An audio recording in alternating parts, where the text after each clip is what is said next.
Hello दोस्तों। BPSC तैयारी 3 के लिए जो है अपनी जो है आईएनएम के स्पेशल क्वेश्चंस की क्लास रहेगी। बिल्कुल लास्ट तक आप देखें। इसके अलावा दोस्तों एक मैं आपको बता दूं, इसके जस्ट बाद में जो है एक क्लास और आपकी आईएनएम की आएगी। ठीक है, उसमें मैं जो है इंपॉर्टेंट क्वेश्चंस आपके करवाऊंगा। इसमें प्रीवियस ईयर करवाने वाला हूँ। जो साथी चैनल से फर्स्ट बार जुड़े हैं आप सब्सक्राइब कर सकते हैं। देखिए, रोलेट एक्ट का भारतीय राष्ट्रीय कांग्रेस ने विरोध किया था। जो आपका रोलेट एक्ट आया उसका विरोध भारतीय राष्ट्रीय कांग्रेस ने किया।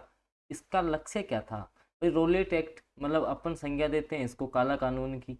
कब आया था सर? 1919 में आ गया था। अब देखो आप आंसर देखना इसका।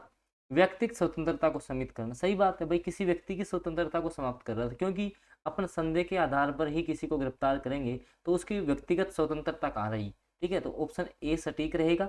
41वीं बीपीएससी प्री एग्जाम 1996 में दोस्तों प्रश्न आपका पूछा हुआ है। अगला क्वेश्चन है, निम्नलिखित में से किस नेता ने 1906 में कलकत्ता कांग्रेस अधिवेशन की अध्यक्षता की थी? देखो आप सभी को पता है कि 1907 में जो है ना, 1907 में कांग्रेस दो दलों में बट गया था आपका, गरम और नरम दल। ठीक है, लेकिन ये जो बात है ना वो यहीं से चालू हो गई थी 1906 के अधिवेशन से ही। ठीक है, लेकिन फिर इसमें जो आपकी अध्यक्षता कर रहे थे कौन? दादा भाई नरोजी। इन्होंने शांत रखा था मामले को, वरना विभाजन आपका 1906 में ही हो जाता। तो दादा भाई नरोजी जो है वो 1906 के जो कलकत्ता आपका अधिवेशन हुआ था उसमें अध्यक्षता आपके दादा भाई नरोजी ने की थी, याद रखना है। 44वीं बीपीएससी प्री एग्जाम में क्वेश्चन दोस्तों पूछ लिया है। अगला क्वेश्चन है, निम्नलिखित में से किसका योगदान होम रूल लीग के स्थापना में नहीं था? देखो बाल गंगाधर तिलक, एनी बेसेंट, ठीक है, सुब्रमण्यम अय्यर का योगदान भी था। ठीक है, टी एस ओलकोट जो है इनका कोई योगदान नहीं था। फिर सर इनका योगदान कहाँ था? आपकी थियोसॉफिकल जो पार्टी है उसमें इसका इनका योगदान था, याद रखना है। 40वीं बीपीएससी प्री एग्जाम 1995 में दोस्तों प्रश्न बीपीएससी ने पूछ लिया है। अगला क्वेश्चन दोस्तों, उससे पहले ये है अपना जीके जीएस का पीडीएफ। ठीक है, 40 क्वेश्चन जीके जीएस के लिए है, 90 रुपीज़ में तुम्हें मिल रहा है।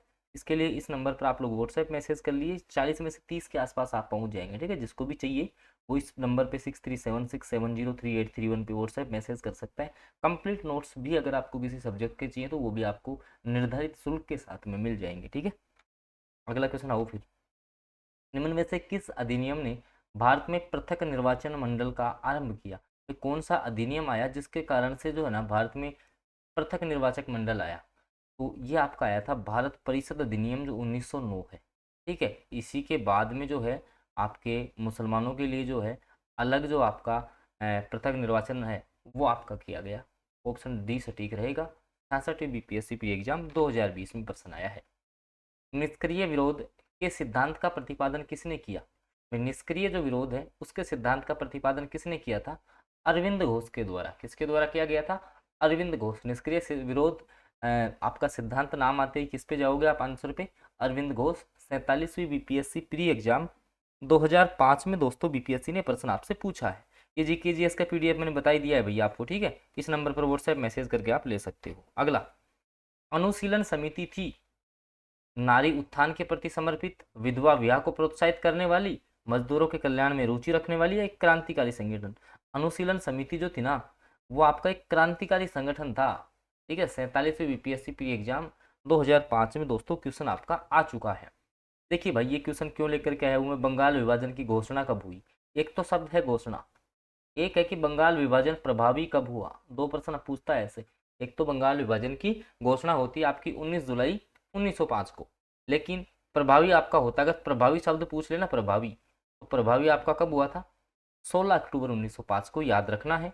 63 बीपीएससी प्री एग्जाम 2017 में दोस्तों बीपीएससी आपसे पूछ चुका है। जो साथी चैनल से नहीं जुड़े हैं सब्सक्राइब कर लेना भैया। अगला क्वेश्चन है, अभिनव भारत से संबंधित कौन है? अभिनव भारत, देखो ये एक्चुअली में क्या थी, सबसे पहले एक चलती थी मित्र मेला। मित्र मेला नाम से संस्था चलाते थे कौन? आपके VD Savarkar. Answer A option है अभिनव भारत से संबंधित।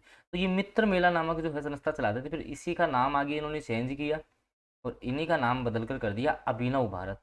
ठीक है, 2 बार बीपीएससी इस प्रश्न को पूछ चुका है, याद रखना है। अगला क्वेश्चन, ये दोस्तों कंप्लीट तैयारी, मान लो जिस बच्चे की तैयारी नहीं हुई लास्ट के 20 दिनों में जो है कंप्लीटली वो तैयारी करना चाहता है 40 प्लस 80 क्वेश्चंस के साथ में, कंप्लीट प्रीवियस ईयर क्वेश्चन रटवा देंगे आपको। एनसीईआरटी एससीईआरटी अलग अलग प्राइस सबका है। इस नंबर पर व्हाट्सएप मैसेज करो। 3500 बच्चों ने दोस्तों लास्ट टाइम में सिलेक्शन निकाला था इनसे, आप भी जुड़ सकते हैं 30 दिनों में। इसके लिए आप इस नंबर पर व्हाट्सएप मैसेज कर दो, सर हमें कंप्लीटली नोट्स चाहिए, आप अपना सब्जेक्ट बता सकते हैं, बता देना, ठीक है, कि सर हमारा ये सब्जेक्ट है, कंप्लीट नोट्स हमें चाहिए ताकि 20 दिन में हमारा सिलेक्शन हो जाए। अगला क्वेश्चन, राष्ट्रीय आंदोलन में निम्न में से किसको नरम दलीय के तौर पर नहीं जाना जाता? नरम दल वाले कौन थे भाई? बाल गंगाधर तिलक, ये गरम दल से संबंधित है, क्योंकि लाल बाल पाल का नाम आपने सुना होगा, तो ये तो गरम दल के थे, नरम के थे ही नहीं। दादा भाई नरोजी हों, गोपाल कृष्ण गोखले हों और एमएजी रानड़े हों, तो ये आपके नरम दलीय थे, ठीक है। 45वीं बीपीएससी प्री एग्जाम 2001-2 में जो है बीपीएससी आपसे क्वेश्चन पूछ चुका है। तो दोस्तों ये कुछ क्वेश्चंस थे जो मैंने आपके आईएनएम के कवर करवा दिए, ठीक है। एक अगला वीडियो आएगा, मैं आपको पहले ही बता देता हूँ कि जो आईएनएम के स्पेशल क्वेश्चंस पे आ रहा है, और ये भाई देख लेना, जिसको लास्ट टाइम में सिलेक्शन चाहिए वो जरूर जुड़ जाना, व्हाट्सएप मैसेज करके बता देना आपका सब्जेक्ट की, सर हमारा ये सब्जेक्ट है, हमें कैसे तैयारी करनी है, ठीक है। इसके अलावा जीके जीएस के लिए मैंने आपको बता ही दिया है, जीके जीएस के लिए आप ये पीडीएफ पढ़ के जा सकते हैं, बहुत ही बेनिफिशियल आपके लिए रहेगी। और भी कोई समस्या हो तो आप इस नंबर पर व्हाट्सएप मैसेज कर दीजिए, हम आपको रिप्लाई करेंगे। बाकी क्लासेज और भी आपके पास अब आने वाली हैं, थोड़ी मैराथन क्लासेस भी अपन शुरू करेंगे। तो चलिए, जो साथी अभी चैनल को सब्सक्राइब नहीं किया ना भाई, सब्सक्राइब आप कर लेना, साथ में बेल नोटिफिकेशन के चिन्ह को ऑन करोगे तो आगे मेरा जो भी सेशन आएगा उसकी जानकारी आप लोगों तक पहुंच जाएगी। धन्यवाद।